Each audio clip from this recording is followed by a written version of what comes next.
Everything you've always wanted to know about real estate, but didn't know who to ask. I'm your host, Angie Stanley. Today we have a great lineup, starting off with Neil Felistad with FBS Property Management, Julie Ozanich with Bank of Manhattan, and Georgia Barnett with Property ID.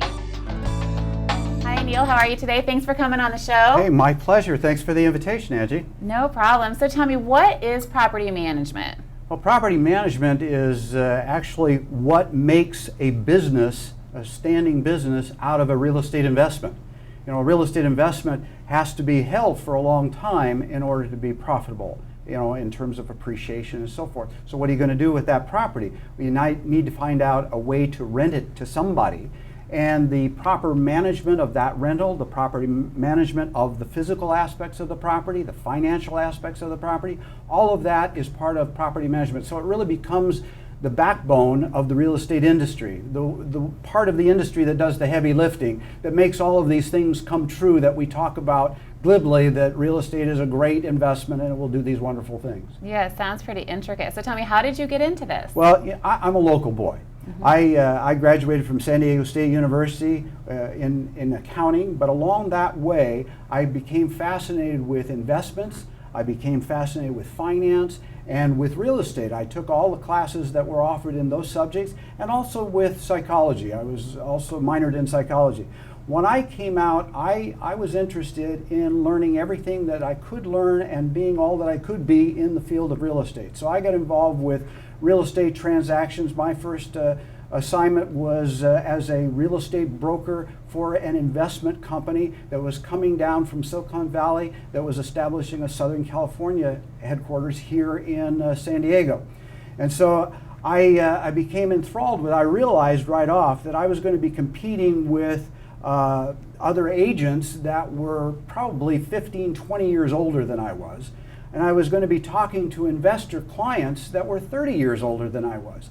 So I thought, how could I use my accounting degree? I realized, you know what, so I started specializing in 1031 exchanges, and I realized that in order to make all of the things come to pass that I needed, I also needed to be involved with property management. So I was heavily involved with the transaction side of real estate for a number of years.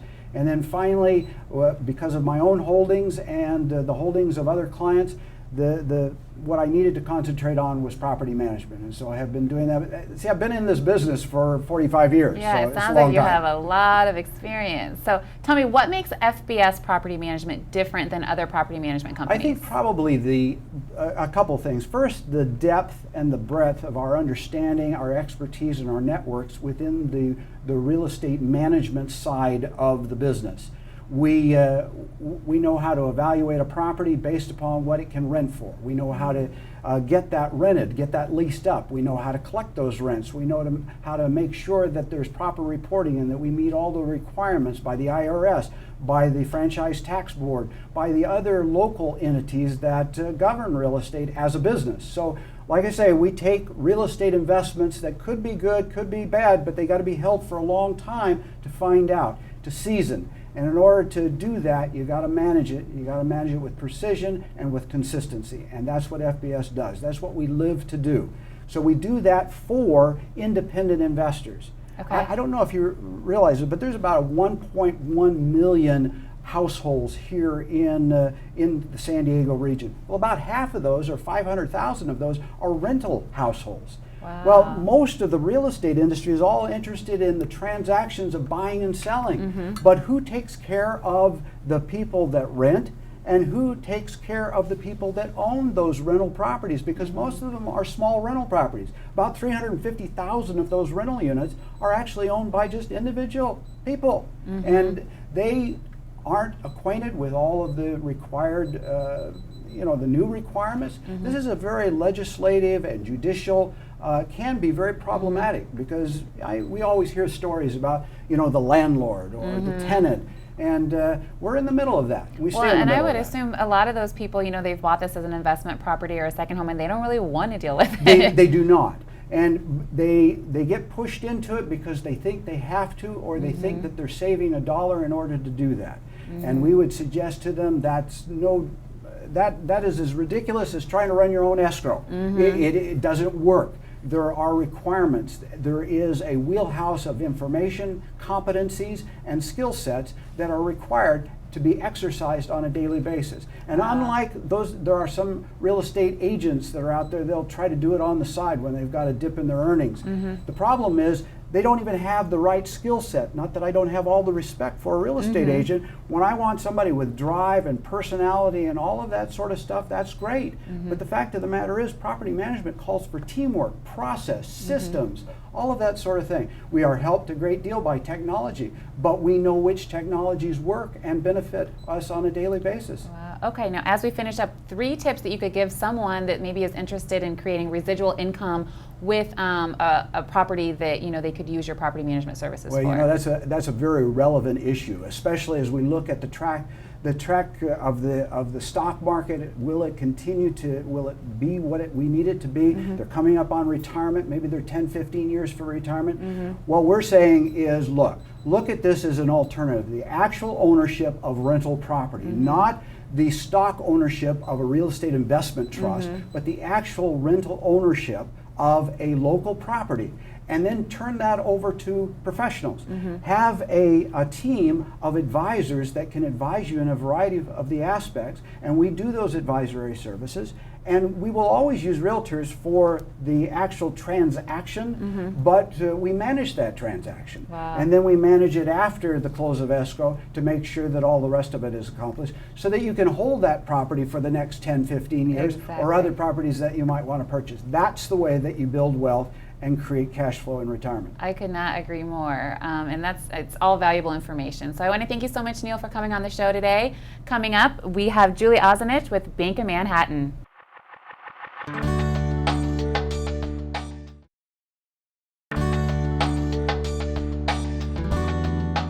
Hi, and welcome back to Smart Real Estate. Coming up next, we have Julie Ozanich with Bank of Manhattan. Hi, Julie. How are you today? Doing great. Thanks, Angie. Good. Yeah, thanks for coming on. Now tell me, how important is it to work with an experienced loan officer like yourself? It's very important. You want to have someone who has experience as well as volume of business, so that they will know what has happened in the past on previous loans to be able to help prepare future clients of what to expect, what to prepare for. Because the loan business is always changing, and so to stay up to date, you need to be having that experience level, volume of business, so that you're staying current with what's happening with those underwriting guidelines today.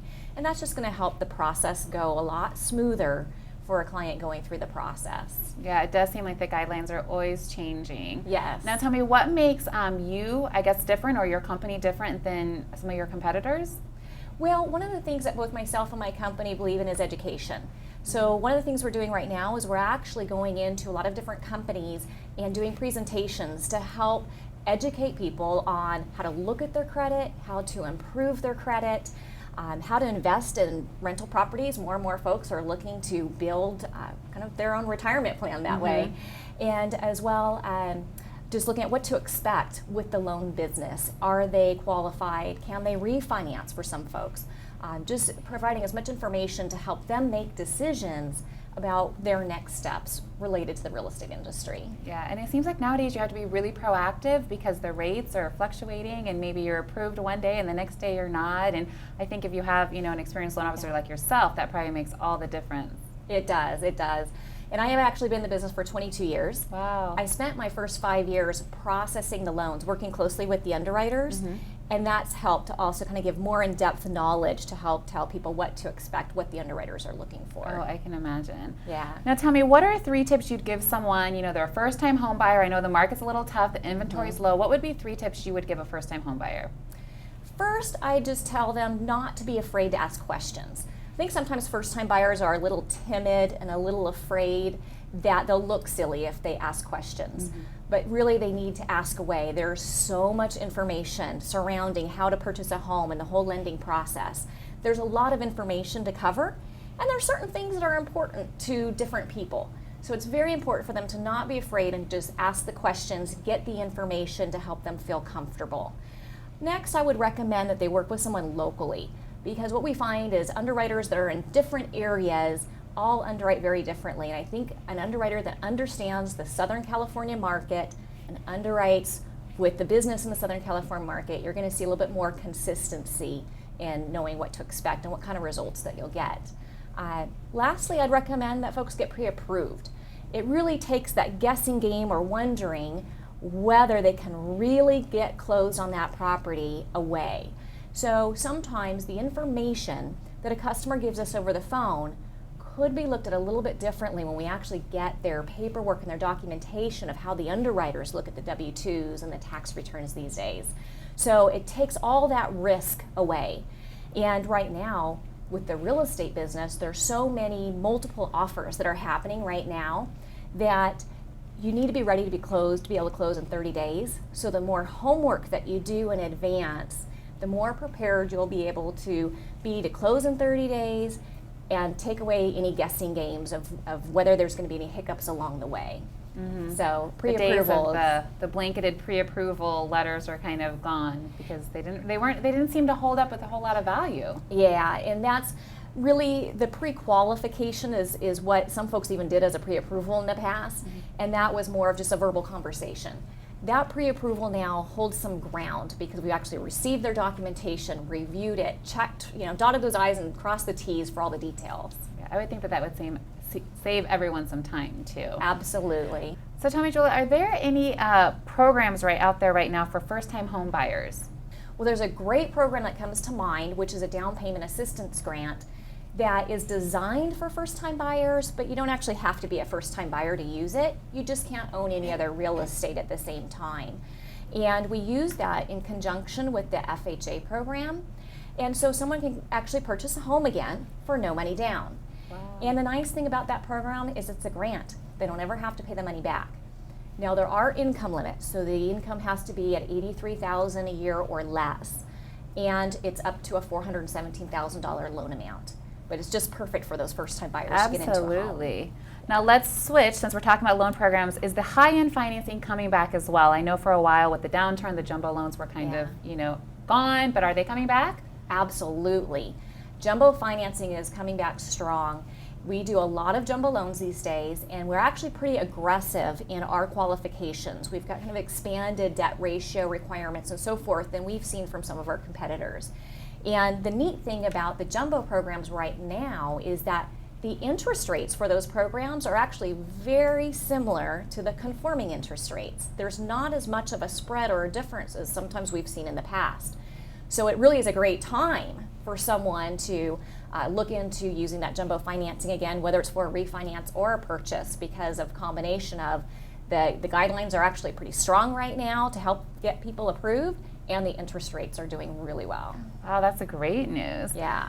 So now, as we close up, can you tell me what are some things different that you maybe provide as a loan officer than someone maybe down the street that does the same thing? Right, absolutely. Well, it comes back to education again, because we really believe in just explaining the whole process and almost hand-holding and really letting people know what to expect from beginning to end. And we find that lacks a fair amount in our industry. And education, so we will go into people's businesses. We actually find that's happening. Customers we work with will then invite us to come in and talk with their company once they're closed because they were so excited about how the process went. So we're doing that.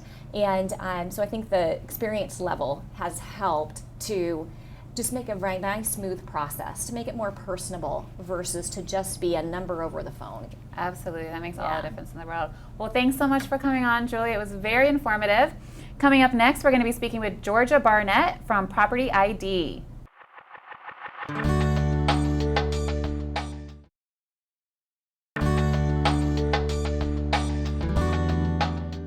Hello and welcome back. Next up, we have Georgia Barnett with Property ID talking to us about natural hazard disclosures. Hi, Georgia. How are you? I'm good, Angie. How are you? So tell me, what is Property ID?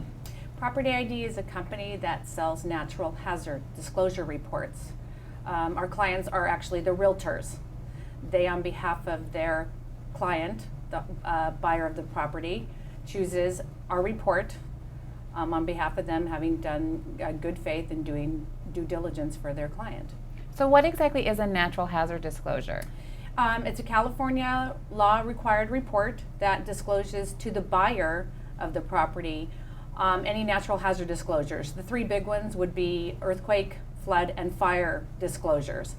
And simply what they do is they make the buyer aware of, does the property they're planning on purchasing fall within an earthquake fault plain, a flood zone, a high fire hazard area. There are several fire hazard areas. And so basically it's going to affect the insurance premiums of the property they're planning to buy, and could also potentially reflect building options on the property in the future if they're so choosing to add a pool or granny house or what have you. Now, is it ever a deal breaker? Like if someone gets their disclosure report and they find out that maybe they're in a flood zone or a fire zone or an earthquake zone that they weren't aware of? It can be. It does happen. Normally, for the most part, the realtor knows what their client is looking for in a property. So what a realtor should do is order a report immediately. Then they're going to know, is this property near a landslide? Does their client, are they planning on building a pool on the property? If they have the information up front, then they know, this house is not going to work. Let's find them another house based on their needs. Sometimes agents will wait till later in the process, and they're going to order a report, and something could possibly come up on a report, and there's a fire hazard issue, for example, and that's going to make the insurance premium for the buyer be pretty expensive, and then they might rethink and go, you know what, I'm looking for something else. So it's a requirement in California, but not worldwide. That's correct. It's California state law. Every property has to have our natural hazard disclosure. Interesting. Now, how long have natural hazard disclosures been around? They've been around since the early 90s. Okay. They've been mandated since the mid 90s. It's all about consumer protection. Mm-hmm. We feel that it's very important that they know what they're buying before buying, and then finding out after the fact, and then, oh, now what do I do? Absolutely. How did you get into this business? Kind of a fluke, actually. I used to be in nursing. I did that for many years, and then I wanted to get into outside sales. I really enjoy people and talking to them and meeting new people. I took a job in the real estate industry, and then actually this job kind of found me, and it's been a really good fit, and I've enjoyed every moment of it.